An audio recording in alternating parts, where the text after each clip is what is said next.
જમ્મુ કાશ્મીરમાં પહેલીવાર મનાવાયો બંધારણ દિવસ. સુપ્રીમ કોર્ટના કાર્યક્રમમાં બોલ્યા વડાપ્રધાન મોદી. 75માં બંધારણ દિવસ પર વડાપ્રધાન મોદી મંગળવારે સુપ્રીમ કોર્ટના એક કાર્યક્રમમાં પહોંચ્યા હતા. દરમિયાન કાર્યક્રમને સંબોધિત કરતા તેમણે કહ્યું હતું કે ભારતીયોને તાત્કાલિક ન્યાય મળે તેના માટે નવી ન્યાય સંહિતા લાગુ કરવામાં આવી છે.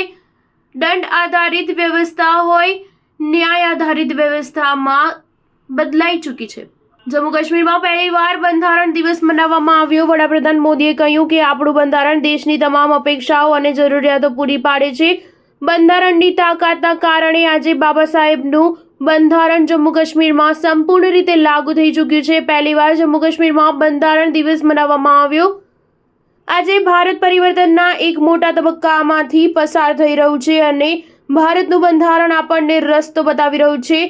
આ આપણા માટે એક માર્ગદર્શક બની ગયું છે. સુપ્રીમ કોર્ટના કાર્યક્રમમાં વડાપ્રધાન મોદીએ કહ્યું કે આપણા બંધારણ નિર્માતા એ જાણતા હતા કે ભારતની આકાંક્ષાઓ ભારતના સપના સમયની સાથે નવી ઊંચાઈઓ પર પહોંચશે. તેઓ જાણતા હતા કે આઝાદ ભારત તરફ ભારતના નાગરિકોની જરૂરિયાતો બદલાશે, પડકારો બદલાશે. એટલા માટે તેમણે આપણા બંધારણને માત્ર કાયદાનું એક પુસ્તક બનાવીને નથી રાખ્યું, પરંતુ તેને એક જીવંત અને નિરંતર વહેતી ધારા બનાવી.